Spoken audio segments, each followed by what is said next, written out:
everyone, this is Bushra Khan. Welcome to Sama Podcast. Today we have Mr. Salman Shahid Mehdi. He's a serving MP right now and also a great politician. Which political party he's supporting at the moment, I'll tell you later. लेकिन मैं आपको इसके साथ साथ ये बताती चलूँ कि एक ही घर में दो सियासी जमातें और एक ही घर में दो सियासी जमातों को सपोर्ट करने वाले फैमिली मेम्बर्स रहते हैं. इनके चचा इस वक्त 3rd टाइम MNA हैं, इनकी हैट्रिक हुई है और इस वक्त करंटली सर्व कर रहे हैं नून लीग को एज एन MNA. और इसके साथ साथ उनके फादर 4 टाइम्स MNA रह चुके हैं. 2005 में डिस्ट्रिक्ट नाजिम भी, and he has also been minister for petroleum and natural resources. लेकिन जब मैं बात करती हूँ मिस्टर सलमान शाहिद की, तो currently he serving as an MP है. इनका हल्का है 230 PP, बुरेवाला डिस्ट्रिक्ट बिहारी. अस्सलाम वालेकुम. वालेकुम सलाम. कैसे हैं सर आप? अल्हम्दुलिल्लाह, शुक्र. वेलकम टू समा podcast. Thank you very much. आपकी पॉलिटिकल जर्नी बहुत इंटरेस्टिंग है. एक ही घर में आपके चचा, आपके फादर और आप तीनों पॉलिटिक्स से आप तीनों का ताल्लुक है, लेकिन दो सियासी जमातों को आप लोग सपोर्ट करते हैं. इस हवाले से बताइए. देखें, आप एक घर में रह सकते हैं and you have the right to differ. मेरे वालिद one of the founder members of Muslim League, जब ज़हूरुल्लाह साहब मरहूम मुस्लिम लीग बना रहे थे तो मेरे वालिद तब वर्कर थे मुस्लिम लीग के. ऑल इज़ लाइफ उन्होंने जितनी प्रैक्टिकल पॉलिटिक्स की है जी PMLN से की है. बट मैं ग्रोइंग अप मैं सब देख रहा था, हालात देख रहा था. और फिर फैमिली में फिर रिफ्ट था, थोड़ा सा इश्यूज थे मेरे चाचा के. तो हम रहते तो एक ही घर में, लेकिन उस घर में एक बड़ी पतली सी दीवार हमने ईंटों की खड़ी कर ली है. Just because of the political parties, मतलब डिफरेंस जो है. Yes exactly. और कुछ अपने ज़ाती डिफरेंसेस भी, but we do respect each other. Obviously we are related, is just like my father. लेकिन politically we are against each other. और आपके चचा Noon League. Yes, he's hardcore PMLN. Yes, he's very close to the Prime Minister. And your father?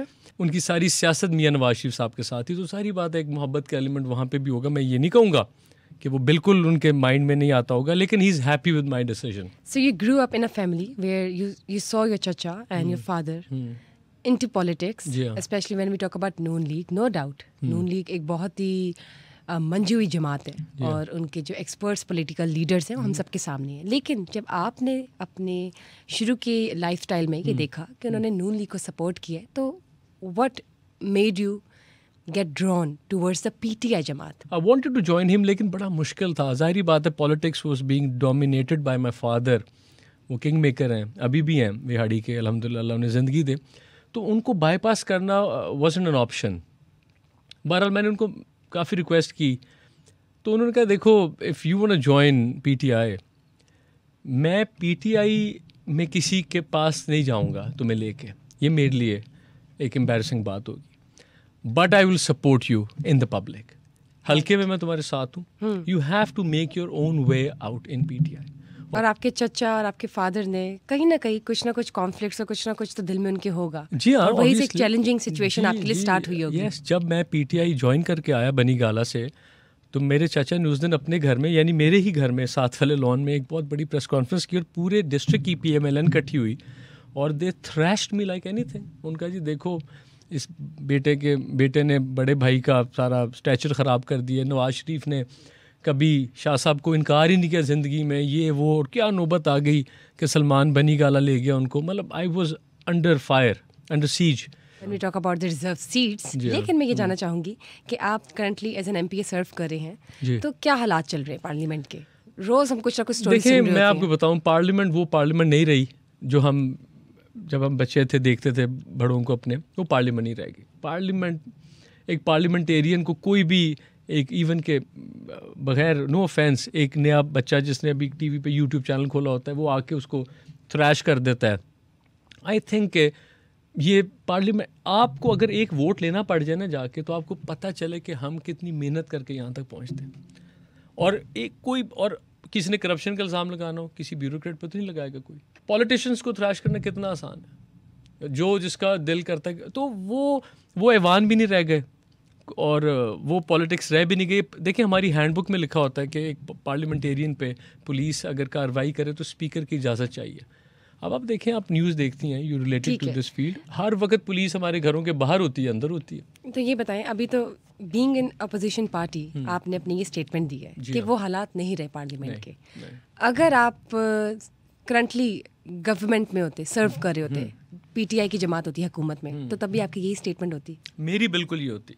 Regardless कि अगर मुझे आगे ticket ना देती, लेकिन आई एम माई फादर्स सन ना। वो अपनी दिल की बात कहते हुए कभी उन्होंने दूसरी दफ़ा सोचा। आपको एग्जांपल देता हूँ, 92 की कैबिनेट थी, Nawaz Sharif was the prime minister, my father was the minister for petroleum. उन्होंने कैबिनेट की मीटिंग में प्राइम मिनिस्टर को कहा था कि आप किसान का भुरकस इसलिए निकाल रहे हैं क्योंकि आपकी अपनी शुगर मिल्स है, और ये रऊफ़ क्लासरा ने आर्टिकल में लिखा था। तो आजकल कोई कह सकता है नवाज शरीफ को या शहबाज साहब को, कैबिनेट मेंबर कि आप ये गलत कह रहे हैं? जुर्रत नहीं कर सकता। तो जो आपको सही लगे आपको कहना चाहिए। इसमें इज़्ज़त और ज़िल्लत अल्लाह के हाथ में होती है। अगर अल्लाह ने लिखा हुआ है आपको इज़्ज़त मिलेगी। ठीक, तो मुझे ये बताएं, जब हम बात करते हैं नून लीग की, हाँ जी, करंट हुकूमत की, जी हाँ, रिजर्व सीट से पहले के हालात देख लेते हैं, क्योंकि जो फैसला इसके बाद, जैसे हम कह सकते हैं कि सिचुएशन वो नहीं रही, जी हाँ, टेबल्स हैव टर्न्ड, वो वाला एक मामला चल रहा है। I hope so. I would rather say because the current situation is somehow quite enigmatic. Exactly. But right now मैं आपसे ये पूछना चाहूँगी कि पीपीपी, पाकिस्तान पीपल्स पार्टी, और नून लीग का जो अलायंस है, जो हुकूमत है, इससे आप सेटिस्फाइड हैं? मैं आपको इसका बड़ा एक वन लाइनर मतलब 2 लाइनर जवाब देता हूँ।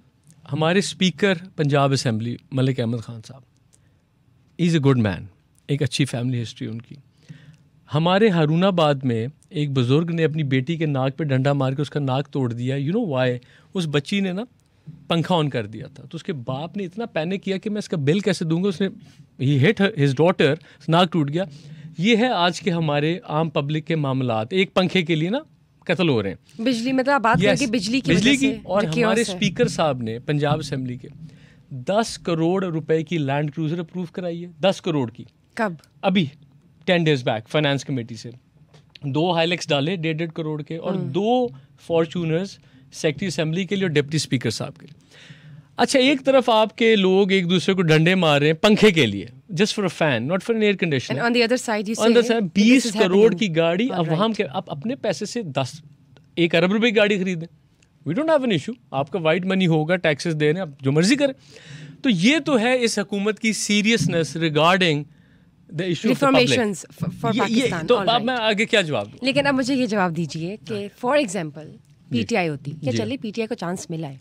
बिल्कुल मिला है। 3 से 3.5 साल, जितना भी हम कह दें, जितना भी चांस मिला है, पीटीआई को चांस मिला है। जी हाँ।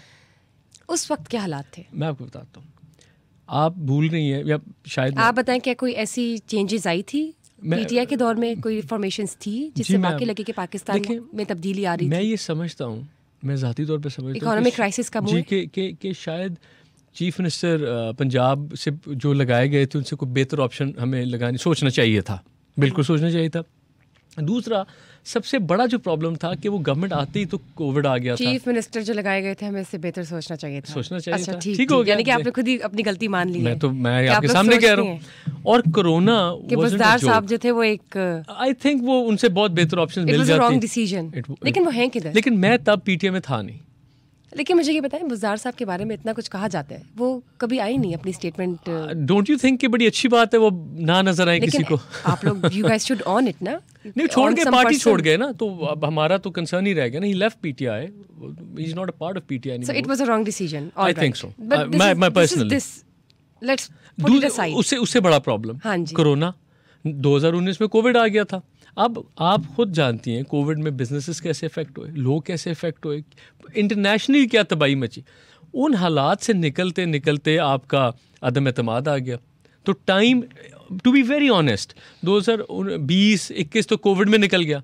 22 के मार्च अप्रैल में आपने, लेकिन आपने महंगाई भी तो देखनी थी ना ऑन द अदर साइड। मतलब जिन चीजों को आप कन्विंस करके, मतलब इट्स अ कन्विंसिंग मार्केटिंग। जी बिल्कुल। आप एक पॉलिटिकल लीडर बनने के लिए कन्विंस करते हो लोगों को, नवाम को, कि हमें वोट दें, तो there should be some reason ना। जी हाँ, बिल्कुल। You have to step out of your houses to give vote और to bring that person on that seat, कि वो कोई चीज चेंज करके लाए। बिल्कुल ठीक बात है। Now you see, you every, मतलब मेरे ख्याल से ये सबके सामने है कि महंगाई कम हो जाएगी, वो दूध शायद 80 से 20-30 तक आ जाएगा, आटा, मतलब जो भी थी, बिजली का ये, कोई डैम बनने की भी तामीर के बारे में बातें हो रही थी, कोई 50 लाख घर भी देने थे, कोई फंड्स भी थे। अब ये आपसे मैं पूछूंगी, अगर इफ मैं बिल्कुल जवाब देने को तैयार हूं। So would you recommend to get your son admitted into some public sector, public educational school? मतलब यू सी ना कि हाँ, मैं चीजें वही की वही मैं आपको बताता हूँ। 2020 में समर्स में डॉलर, मुझे याद है, 150 रुपए का था। अब कितने का है आप देखें, और कितनी rapidly when the regime changed कितनी रैपिडली ऊपर गया था और आउट ऑफ। अच्छा, आज जिस घर में 2 AC चलते हों, 2 फ्रिज हों, उनको मौत नज़र आ रही बिल देना। आई थिंक इससे बहुत बेहतर हालात है, सिर्फ 2 साल पहले 2.5 साल पहले चले जाए आप। With in the last 2 years चीज़ें बहुत बुरी तरह बिगड़ी हैं, बहुत ज़्यादा बिगड़ी। वही वाला हाल है ना कि पेशेंस अवाम में नहीं है, तो वो नून लीग को भी नहीं छोड़ रही। मैं आपको एक बात बिजली के बिलों की वजह से 1 महीने में आप देख ले क्या हाल है। आपके सारे सवालों का जवाब आपको मिल टॉपल हो रही है जाएगा। गवर्नमेंट। आपने किसी नेशन या सोसाइटी का माइंड फ्रेम देखना हो ना, look at the way they drive. आप 15 मिनट गाड़ी लेके रोड पे आ जाएं, आप नफसियाती मरीज बन जाएंगी। The way people drive. तो वी आर बेसिकली अ रोग नेशन, हाईली अनप्रिंसिपल्ड नेशन इटसेल्फ। ये अवाम हम ठीक नहीं होना चाहते। You know why? मैं फॉर एग्जांपल पार्लियामेंटेरियन हूँ, शायद मैं भी डीप डाउन साइड नहीं चाहता सिस्टम चेंज हो। You know why? मैं कोई गलती करूँगा तो मेरे होगा कि यार मैं MP हूँ, मेरा वालिद मिनिस्टर, ये वो, मैं बच जाऊँगा, मैं पुलिस को पैसे दे दूँगा। हम इस सिस्टम के यूज टू है। We do not want this system to change inside out. यहीं के लोग जब दुबई जाते हैं, टैक्सी चलाते हैं, कितनी लाइन में लग के इशारा भी नहीं काटते, सब कुछ। और पाकिस्तान, अपने मुल्क को वी टेक फॉर ग्रांटेड, क्योंकि by DNA we are at fault and we do not want to change. फिर आपके MP बनने का क्या फायदा है? मैं बताता हूँ। हाँ, अब आप आए, इसका हल क्या है कि पहले आप ग्रास रूट पे एजुकेट करें। एजुकेशन ये नहीं कि मैट्रिक का वो पहाड़ा रट लिया और पास हो गए, वो नहीं। आप मेंटल आप अपने आप को आप ज़हनी तौर पे एजुकेट करें, जो हमारी अगली नस्ल बिल्कुल नहीं हो रही। देखें 5-7% पब्लिक जो बड़े शहरों में रहती है, जो प्राइवेट एजुकेशन अफोर्ड कर रही है, वो तो शायद बेहतर हो। जो सरकारी स्कूलों का हाल देखें, अभी देख लें।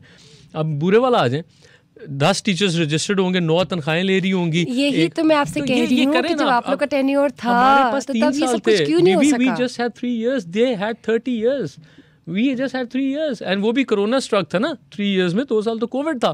You can't say this under the pretext of नहीं, corona. एक No, second, this is corona unfair. is a reality. मतलब you had पाकिस्तान के सिस्टम को आपने चलाना है। You can't say कि कोरोना की वजह से हम ये नहीं कर सके। ये तो वो लेम एक्सक्यूजेस है कि बच्चा ये कहे कि मैम मैं कल नहीं आ सका। ठीक बात है। Anyways, let's cut this of. मुझे ये बताएं, जब हम आपकी रिजर्व सीट्स की बात करते हैं, जी ठीक है, करें। रिजर्व सीट्स आप लोगों ने किन किन को देने का फैसला किया? ये तो पार्टी फैसला करेगी। बट कुछ खवातीन हैं जिनके बारे में समझता हूँ, सुनने में आ रहा है, जैसे सनम जावेद है, उनकी बहन है यास्मीन राशिद है। यास्मीन राशिद तो 101% डिजर्व करती है, क्योंकि she is a political woman. Okay. Sanam Javed is an iron lady, उसने बड़ी रेजिस्टेंस शो की है। सुनने में आ रहा है कि शायद आप लोग की पार्टी के ही लोग कह रहे हैं कि सनम जावेद अगर मिल जाती तो हम खुश नहीं है। नहीं, अगर वो कह रहे होंगे इसलिए कह रहे होंगे क्योंकि she is not a political person. I think she is not a political personality. She is not a political. What about her sister? मैं नहीं जानता उनको, so I can't comment. So even के दोनों को मिलने का फैसला कहीं ना कहीं हमने भी सुना। अगर क़यादत ने कर दिया तो देखें, ये तो उनकी स्वाबदीद है। Are you happy with this fact? अगर मेरे पास ऑप्शन होती तो नहीं, मैं किसी और पॉलिटिकल खातून की, मैच्योर खातून को सजेस्ट करता, क्योंकि यंगस्टर्स, मतलब अब वी नीड मैच्योर पॉलिटिशियन है। जितनी पोलराइज्ड है ना सोसाइटी, मैच्योर लोग बैठेंगे, शायद कोई मुल्क का हल निकल आए। तो ये बताएं, when we talk about all those reserve seats, और उस पे जब फैसला आया PTI के हक में, and the rumors around, everyone say कि PTI तो एक्सपेक्ट भी नहीं कर रही थी रिजर्व सीट्स, तो इनको तो प्लेट में मिल गई है। नहीं, ऐसा कुछ है? नहीं, ऐसा कुछ नहीं है। आप बता सकते हैं ना आवाम को? नहीं, मेरी बात सुने, अगर PTI ने एक्सपेक्ट करी थी तो किसको जानी थी? या तो ये किसी को भी ना मिलती। सुन्नी इत्तेहाद काउंसिल की भी कुछ बातें हो रही थी। नहीं ठीक है, Sunni Ittehad Council as a political party उनको नहीं मिल सकती थी, आई थिंक, जहां जितनी मुझे समझ लो। ठीक। या ये PTI को मिलती, या ये किसी को भी ना मिलती, और पार्लियामेंट से बिल पास होके, रूल लेजिस्लेशन होके हाउस छोटा कर दिया जाता। ये नून लीग या पीपल्स पार्टी नहीं, किसी भी तरह से वो डिजर्व नहीं करता। आप लोग एक्सपेक्ट कर रहे थे कि ये फैसला आप लोग के मुझे तो यकीन था कि मिल जानी। चलिए ठीक है, अब तो मिल गई है, तो अब आप लोग सोच ही होंगे विद इन द पार्टी कि किस किस को जाए। ये so what's the next step? Tell me about Imran Khan. देखें, हम तो आप मुझे बताएं, वो क्या जेल से कब तक आ रहे हैं? कोई ऐसा है? देखिए, अगर आप हमसे पूछेंगे तो हमारा तो दिल कहता है कि वो सुबह बाहर आ जाए। इमरान खान के बाद आपके पास यही कुछ रह जाएगा, टिकटॉकिंग और ये और वो, ये नॉन सीरियसनेस जो है ना, जो आप देख रहे हैं इस वक्त, इसके अलावा कुछ नहीं है। नवाज शरीफ साहब थे, किसी दौर में उनकी पॉलिटिक्स थी, वो he has just lost it. So what about the current CM, the first female serving as a CM, miss Maryam Nawaz? अब आप वहीं पे आ जाएं। उन्होंने पहला, जब वो असेंबली में आई, सबसे पहले अपनी मर्सिडीज़ के 4 करोड़ के टायर डलवाए। वो कुछ काम किसी गरीब को दे सकती थी पैसे, कुछ कई मामला हल हो सकते थे, ठीक है। लेकिन आप लोग की भी हुकूमत जब चल रही थी तो कुछ ऐसे ही मामला आते थे नहीं, तो हमने अगर कोई गलत काम किया है तो क्या आने वाले ने भी यही कह जी क्योंकि आपने गलतियां की हैं, आपने तो हमने भी, आप लोगों कोई गलत काम बेशुमार गलतियां हुई होंगी, बेशुमार। देखें, इंसान पूरी ज़िंदगी सीखता है अपनी गलतियों से। मैं ये कहता हूँ कि इस मुल्क को तबाह होने से पहले कोई ना कोई तो अपनी गलती सीखे। उनकी जो सीएमशिप चल रही है, आप उसको किस तरह से रेट करेंगे? मैं आपको रेट करता हूँ। इतना लॉ एंड ऑर्डर का क्राइसिस है कि मेरे बुरे वाला के हर थाने में आप पैसा दे के पर्चा कटवा सकती हैं और पैसा दे के खारिज करा सकती हैं। ये मैं आपके इस प्रोग्राम के ऊपर कह रहा हूँ। कोई लॉ एंड ऑर्डर नाम की चीज़ नहीं, क्योंकि पुलिस ने सीएम साहिबा को ये, आईजी साहब ने शायद ब्रीफिंग दी है कि आपके सारे पार्लियामेंटेरियन धांधली से जीते हैं, तो आप इनकी बात पे तवज्जो ना दो। अफसरशाही चल रही है, कोई पुलिस का वाली वारिस नहीं, गरीब आदमी के ऊपर इतना जीते हैं। ये आई थिंक ये परसेप्शन, इसलिए तो वो कोई पॉलिटिकल बंदे की कोई वर्थ ही नहीं है इस वक्त। तो व्हाट अबाउट यू, योर चचा? देखिए, मैं तो हुई ऑपोजिशन में ना। मैंने अपने चचा को भी देखा एक पॉइंट पे, मैं नाम नहीं लेना चाहता, कि एक किसी पुलिस वाले को, वो साजिद मेहदी साहब को, एक पुलिस वाले को फोन पे कहते हैं तुमने जाली कब्जा भी करवा दिया, कोई इस तरह की, अब तो बाज आ जाओ। यानी कि वो भी थक गए थे, बीइंग हुकूमती एमएनए, पुलिस के रवैये से सारे थके पड़े। अच्छा, अब मुझे बताएं आप, तो फिर सीएम साहिबा कहाँ पे थोड़ा सा तो गौर करें मुल्क। मैं देखिए, मैं अनड्यू क्रिटिसाइज नहीं करूँगा, खुदा न खास्ता, मैं कोई नहीं होता उनकी कपड़ों पे, जूते पे, ये मैं बिलो द बेल्ट बातें करने वाला बंदा नहीं हूँ। मुझे ज़ाती तौर पे, अच्छा, पास्को में किसानों को रोल दिया सीएम साहिबा ने, आपको पता है ना, बोरियां किस तरह बिकी हैं, सारे पास्को के स्टाफ ने बोरियां, किसान इतनी बदवाएं हाथ उठा के बदवाएं दे रहे हैं इनको, मैं नहीं दे रहा। आप सिर्फ हालात देखें, कुछ कर लें, चाहे मेरी मुखालिफ पार्टी की, लेकिन अवाम तो हम सब। अच्छा, आपको क्या लगता है क्या हो सकता है, क्या होना चाहिए? सबसे पहले तो आप लॉ एंड ऑर्डर ना, अपनी पुलिस को कंट्रोल करें। जब देखें, मैं टैक्स दे रहा हूँ, अच्छा खासा दे रहा हूँ, मैं अपनी बिजली खुद प्रोड्यूस कर रहा हूँ सोलर लगा के, क्योंकि जो हुकूमत बिजली दे रही है वो मैं अफोर्ड नहीं कर सकता, पहली बात। मैं अपने बच्चे को खुद पढ़ा रहा हूँ, लेकिन देखिए हर कोई तो सोलर की तरफ नहीं जा सकता। मैं बता रहा हूँ आपको, जब एक टैक्स पे, अच्छा, मैं अपनी सिक्योरिटी खुद कर रहा हूँ, जिसके पास 2 पैसे हैं वो 4 गनमैन लेके फिर रहा है, तो स्टेट मुझे क्या दे रहा है, ये स्टेट आपको क्या दे रहा है, आप मुझे खुद बताएं। तो थोड़ा सा पहले तो सबसे पहले लॉ एंड ऑर्डर, और फिर इंसाफ, थोड़ा सा इंसाफ कायम करें। जब नाइंसाफ़ी होगी ना, तो लोग अपने हाथ में कानून लेंगे, और जब वो खुदा न खासा पिक्चर, वो जब सिनारियो बन जाता है, तो वहाँ पे एक सोसाइटी जो है ना, वो बिल्कुल क्रिपल कर जाती है। ठीक, मूविंग ऑन, जब हम बात करते हैं अगेन सियासी जमातों की, तो पाकिस्तान पीपल्स पार्टी और मुस्लिम लीग नून के दरमियान अक्सर ऐसा सुनने में आता है कि दोनों के दरमियान कुछ ना कुछ अनबन चल रही है, लेकिन वो ऑफ द रिकॉर्ड फिर ये भी कहने को मिलता है और सुनने को आ रहा होता है कि पर्दे के पीछे they are doing fine and they would end up doing fine. Yeah. So what would you say about the relationship between the alliance of the two parties? ये जी सब पॉइंट स्कोरिंग पॉइंट्स हैं, सारे सब बकवास है, बिल्कुल अंदर से एक है।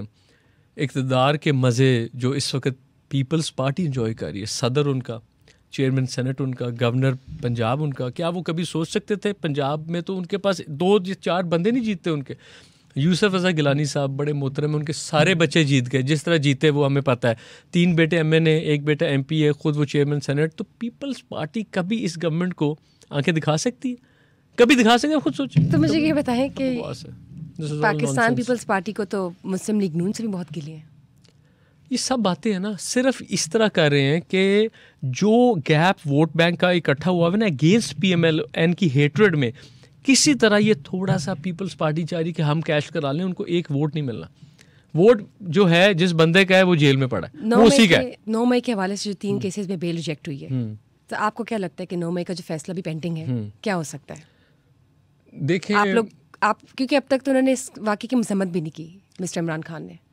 इमरान खान साहब का एक बड़ा सिंपल उनका ही हैज़ अ पॉइंट, वो ये कहते हैं कि मैं I was in prison in custody at the moment. अच्छा मेरी बात सुनिए, मैं इस वक्त यहाँ बैठा हूँ, मेरा घर का चौकीदार है, वो साथ वाले घर के किसी बंदे को खुदा न खासा छुरा मार दे, मैं कहाँ से गुनहगार हो गया? आप इसका जवाब दे दें मुझे। मैं तो आपके पास इधर बैठा हूँ, आपके पास एविडेंस है कि आज इतने बजे 5 बजे सलमान तो मेरे सामने टेबल बैठा। ना कि पॉलिटिकल पार्टी के जो कुछ मेंबर्स थे वो उन वीडियोस में नजर आए हैं, तो उनको तो आप how would you justify that? नहीं, आई वोंट जस्टिफाई दैट। आप उनको अदालत में उनका ट्रायल होगा ना, जिस तरह एक स्टेट का एक रूल होता है, उनका ट्रायल करें। अगर जजेस समझते हैं कि उनका कसूर है तो उनको सज़ा मिल जाएगी, अगर नहीं समझते बेलेबल तो वो तो कोर्ट्स को फाइनल करने दें ना, मतलब let them decide, I am no one to decide. अगर वो गिल्टी होते हैं वो अपनी सज़ा पाएंगे। ठीक, मैं तो ये कहता हूँ कि जो कोई बच्चा पैदा भी हो रहा है ना, तो उसके कान में मजान देते हैं, उसके साथ ही ना एक पेपर में ना मजम्मत ही उसका अंगूठा लगवा लेना, 9 मई की मजम्मत करके दुनिया में। मैं तो यहाँ तक कहने को तैयार। ठीक ठीक ठीक। चले, मौजूदा हुकूमत के हालात तो आपके सामने हैं और अपोजिशन पार्टी से आपका ताल्लुक है, तो ये बताएं, जब हम अगले 2 से 3 या 4 माह देखते हैं और बाय द एंड ऑफ 2024 क्या स्टेटस होगा गवर्नमेंट का? पाकिस्तान के कुछ हालात में तब्दीली आएगी? देखें, अगर तो यही हुकूमत रही तो अनफॉर्चुनेटली मुझे कोई तब्दीली नजर नहीं आई। लेकिन साल खत्म होने में सिर्फ 4 महीने रह गए हैं। चले, अगर पीटीआई को मौका मिल भी गया तो पीटीआई 4 महीने में क्या कर लेगी? नहीं, पीटीआई को भी अब जहाँ पे हम पहुँच गए हैं ना, बीबी पीटीआई को भी बड़ा टाइम लगना है इस मुल्क को सीधा करते करते। आई टेल यू, ये नहीं कि आज हम पीटीआई गवर्नमेंट आ जाए तो अगले महीने। आप पीटीआई को उसका मैंडेट वापस कर दें जो मैंडेट चोरी किया गया है, ऑलराइट, और उनको हमें हुकूमत दें पीटीआई को, या हम इस मुल्क को निकाल जाएंगे या हम अपने ही बोझ तले दब जाएंगे। बजाय इसके कि आप हमें फोर्स से कुचलने की कोशिश कर रहे हैं और हम नहीं कुचले जा रहे, आप हमें हमारा मैंडेट दे दें and let the people decide हमारे साथ उन्होंने क्या करना है। As simple as that. ठीक ठीक। Thank you so much for being here, and it was a lovely conversation when we talk about again political situation of Pakistan, which is quite in crisis nowadays. Lekin we just hope for the best. Thank you for staying here. Stay tuned for another session. Till then, bye bye.